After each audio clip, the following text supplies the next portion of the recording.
Hello everyone.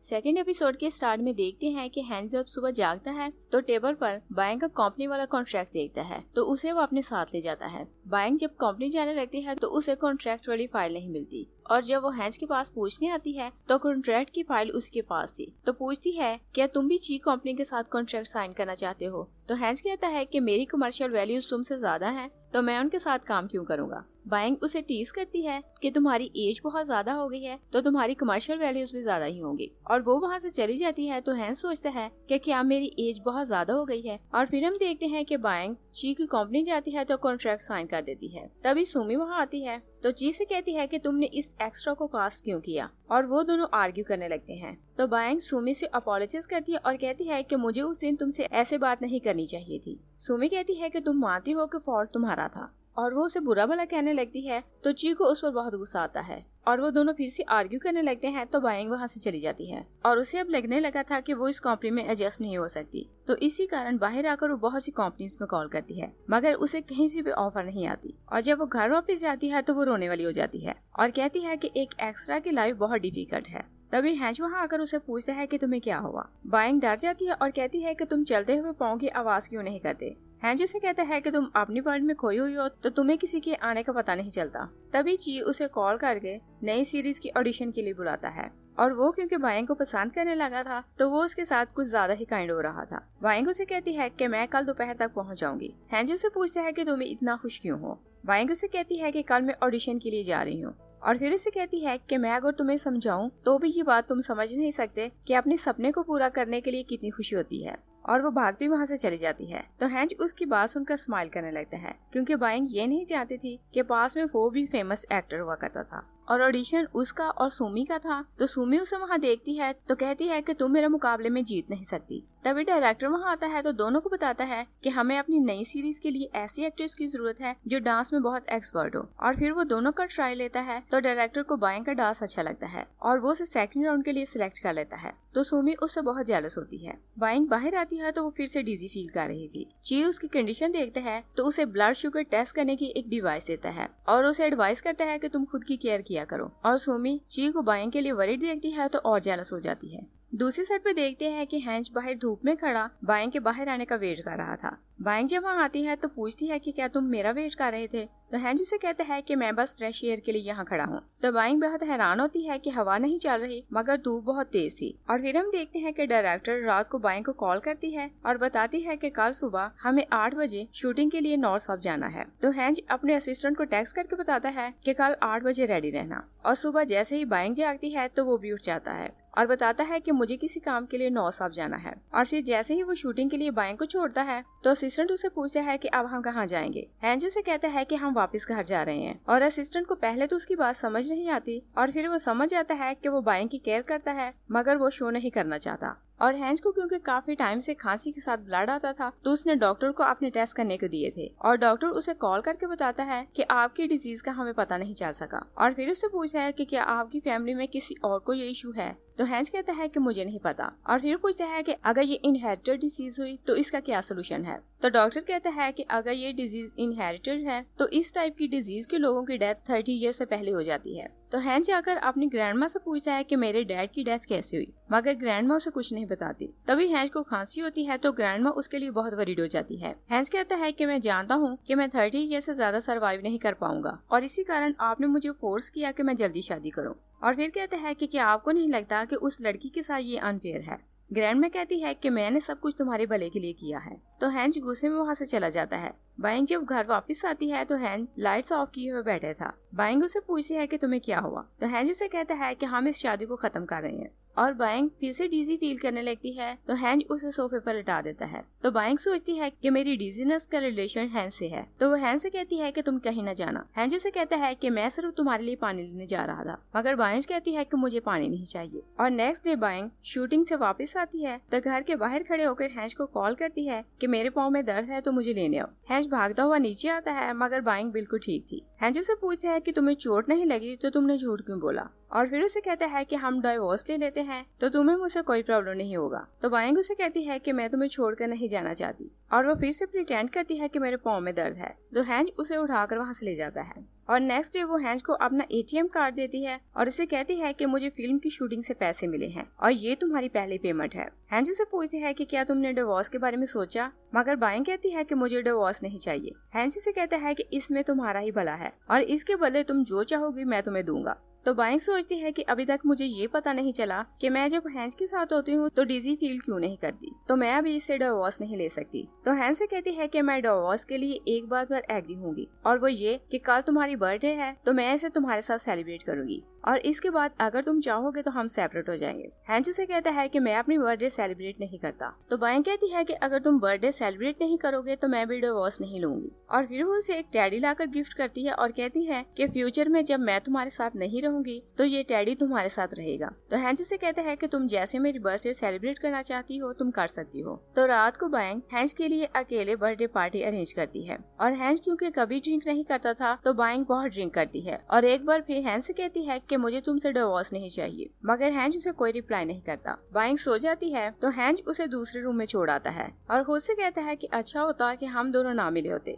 और फिर हम देखते हैं कि हैंज अपने रूम में टेडी को लिए हुए सो रहा था तो बाइंग उसके रूम में आती है और टेडी को पकड़ने लगती है और जैसे ही हैंज जागता है तो वो बाइंग के फेस को टच करके देखता है और कहता है कि इसका मतलब ये है कि मैं जिंदा हूँ। तो वो खुश हो जाता है कि मैं 30 ईयर का हो गया हूँ तो मेरी डेथ नहीं हुई। तो बाइंग उसे पूछती है कि तुम्हें क्या हुआ, मगर हैंज बहुत खुश था और वो बाइंग को हक करता है और उसे सॉरी करता है और वो हर टाइम इतना खुश था बाइंग को लग रहा था कि या तो उसकी बॉडी में इवल स्पिरिट चली गई है या फिर ये कोई और पर्सन है। और हैंज क्योंकि अपनी डिजीज के बारे में पता लगाना चाहता था तो वो असिस्टेंट को कॉल करके कहता है कि पता लगाओ कि मेरी सारी फैमिली की डेथ कैसी हुई थी। और फिर हम देखते हैं कि डायरेक्टर जैन न्यू सीरीज के लिए बाइंग को हीरोइन कास्ट कर लेता है और उसे हीरो की जरूरत थी तो वो हैंज को कॉल करके कहता है कि आप मेरी सीरीज के लिए हीरो का रोल प्ले करें, मगर हैंज उसे मना कर देता है। डायरेक्टर से कहता है कि पास में एक्टिंग आपका सपना हुआ करता था और क्या आपको लगता है कि आपकी एज इतनी ज्यादा हो गई है कि आप अच्छी एक्टिंग नहीं कर सकते। तो हैंज उसकी कॉल डिस्कनेक्ट कर देता है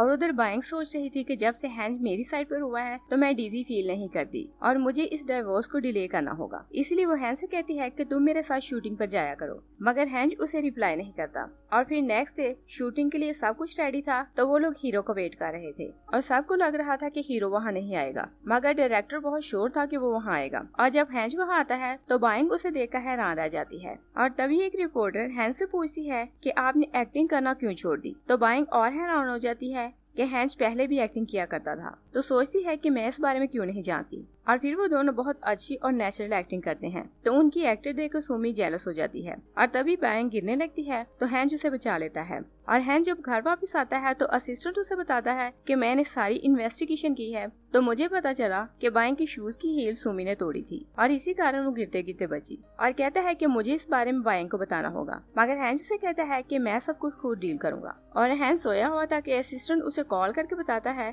कि मुझे आपकी DNA रिपोर्ट का पता चल गया है और मुझे पता चला है कि आप गू फैमिली से बिलोंग नहीं करते और ग्रैंड माँ जिस ऑर्फन सेंटर को विजिट करने जाती हैं उन्होंने वहीं से आपको अडॉप्ट किया है क्योंकि मैंने वहाँ आपकी चाइल्डहुड की पिक्चर देखी है। तो हैंज को अपने रियल पेरेंट्स का तो पता नहीं चलता तो वो डॉक्टर को बताता है कि मुझे अपने पेरेंट्स का पता नहीं चला।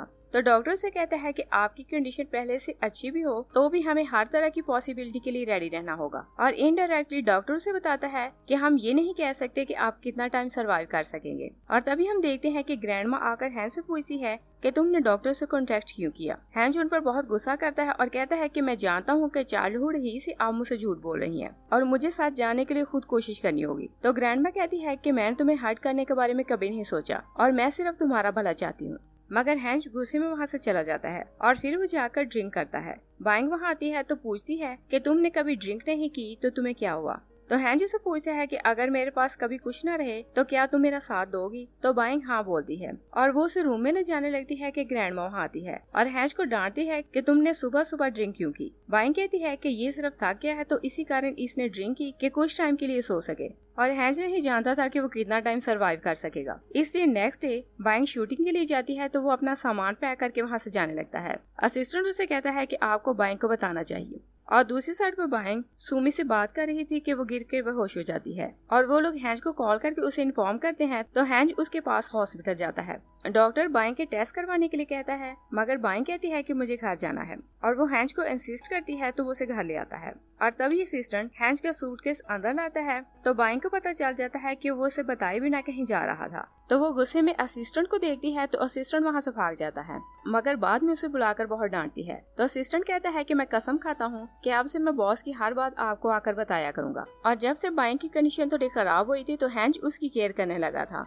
और वो दोनों हर जगह बाहर साथ नजर आते थे। तो लोग अब उनके बारे में बातें करने लगे थे। डायरेक्टर बाइंग को कॉल करती है और कहती है कि अगर आप अपना रिलेशन सबके सामने नहीं लाएंगी तो लोग बातें बनाएंगे, और फिर कहते हैं कि आपकी आने वाली सीरीज इससे अफेक्ट होगी। हैंज असिस्टेंट की बात सुनता है तो बाइंग से कहता है कि तुम अनाउंस करो कि हमारा रिलेशन क्या है। तो वो दोनों एक इंटरव्यू अरेंज करवाते हैं और उसमें बताते हैं कि हम दोनों हस्बैंड वाइफ हैं और हम कब और कैसे मिले। और ये न्यूज जब सुमी को पता चलती है तो वो बहुत जेलस हो जाती है कि बाइंग को सब कुछ इतनी इजीली कैसे मिल गया, और वो बाइंग का वीक पॉइंट ढूंढ रही थी। तो उसे कोई एक पिक्चर सेंड करता है जिसमें ची और बाइंग दोनों इकट्ठे थे। तो सुमी जाकर वो पिक्चर ची को दिखाती है और कहती है कि मैं जानती हूँ कि तुम बाइंग को पसंद करते हो, मगर उसने किसी और से शादी कर ली और तुम्हें छोड़ दिया। तो ची कन्फेस करता है कि मैं उसे पसंद करता हूँ और फिर कहता है कि वो अपनी मैरिड लाइफ में खुश है तो मैं उसे कुछ नहीं बताऊंगा। और सुमी को एडवाइस करता है कि तुम भी दूसरों की पर्सनल लाइफ में इंटरफेयर ना किया करो। सुमी कहती है कि मैं बाइंग को सब कुछ इजीली हासिल नहीं करने दूंगी। तो वो किसी को कॉल करके कुछ करने का कहती है और अगले दिन ची और बाइंग की पिक्चर्स न्यूज में आ जाती हैं। तो बाइंग की असिस्टेंट हैंज को कॉल करके इस न्यूज के बारे में बताती है। बाइंग ची की कंपनी जाती है और उसे पूछती है कि तुमने मेरी और अपनी पिक्चर्स न्यूज में क्यों दी और तुमने लोगों को हमारे बारे में मिसलीड क्यों किया। ची कुछ क्लियर तो नहीं करता कि ये सब किसने किया,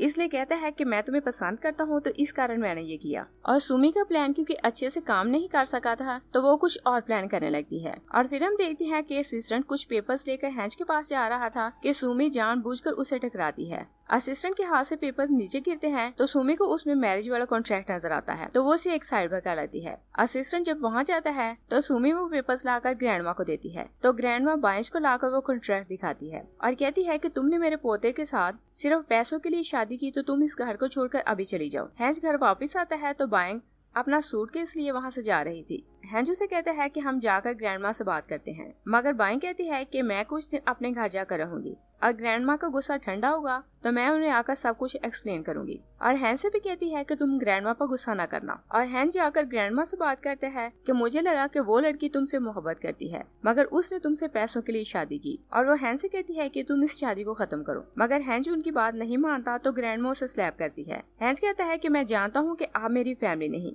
ग्रैंडमा कहती है कि तुम ये बात कैसे जानते हो और तुम बताओ कि तुम क्या क्या जानते हो। हैंज उन्हें कहता है कि मैं सब कुछ जान गया हूँ और वो वहाँ से चला जाता है। तो ग्रैंडमा को उस पर बहुत गुस्सा आता है और वो अपना सूटकेस पैक करके नीचे आता है। तो ग्रैंडमा कहती है कि मैं देखूंगी कि तुम मेरे बिना और गू कंपनी के बिना क्या कर सकते हो। तो हैंज कहता है कि मुझे ना आपकी जरूरत है ना ही गू कंपनी की। और दूसरी साइड पे देखते हैं कि बाइंग फिर से उस फटी हुई फोटो को देख रही थी तो कहती है कि मुझे कुछ याद क्यों नहीं कि ये पिक्चर किसकी है। तभी असिस्टेंट उसे कॉल करके बताता है कि बॉस मिसिंग है और हैंज बहुत डिसअपॉइंट होकर रोड पे बैठा हुआ था। बाइंग उसे ढूंढ लेती है तो उसे अपने घर ले आती है और फिर एक दिन वो उसे फटी हुई पिक्चर दिखाती है तो पूछती है कि तुमने ये ट्राउजर्स कहाँ से लिए थे। तो हैंज उसे बताता है कि ये ट्राउजर्स सारी वर्ल्ड में सिर्फ एक जगह मिल सकते हैं और उसे बताता है कि ये ग्रैंडमा ने मेरे लिए खुद बनाए थे। तो बाइंग सोचने लगती है कि मेरी मेमोरी जाने से पहले भी मैं हैंज को कैसे जानती थी। और फिर हम देखते हैं कि बाइंग ग्रैंडमा से जाकर मिलती है और उन्हें कहती है कि आप हैंज से नाराज ना हो। तो ग्रैंडमा कहती है कि तुमने मेरे पोते से पैसों के लिए शादी की और अगर तुम उसे छोड़ दो तो वो वापस आ सकता है। तो बाइंग उन्हें बताती है कि स्टार्ट में मुझे अपना लोन पे करना था तो मैंने हैंज से पैसे लिए और ये सच है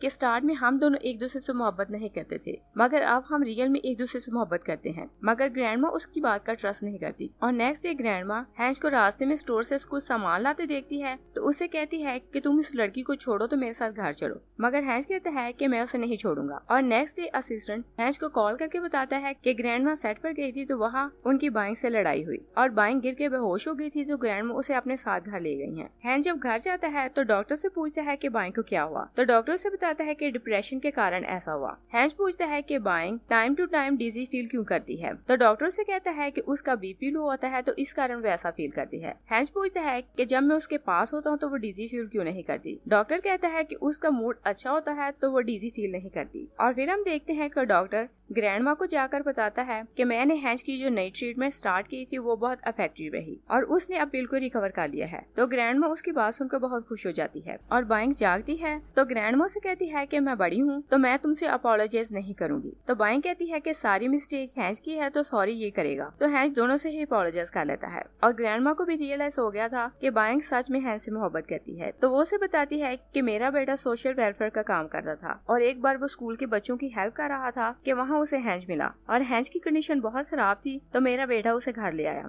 और तभी से मैं हैंज की केयर कर रही हूँ और उसकी ट्रीटमेंट करवा रही हूँ। और फिर उसे बताती है कि डॉक्टर ने कहा है कि हैंज अब बिल्कुल ठीक है और हैंज भी उनकी बातें सुन लेता है। तो वो बहुत सॉरी फील करता है कि उसने ग्रैंडमा को गलत समझा और उन्होंने क्योंकि पहले कॉन्ट्रैक्ट मैरिज की थी तो हैंज के कहने पर वो दोनों फिर से शादी कर लेते हैं। यही ये ड्रामा फिनिश हो जाता है। Thanks for watching.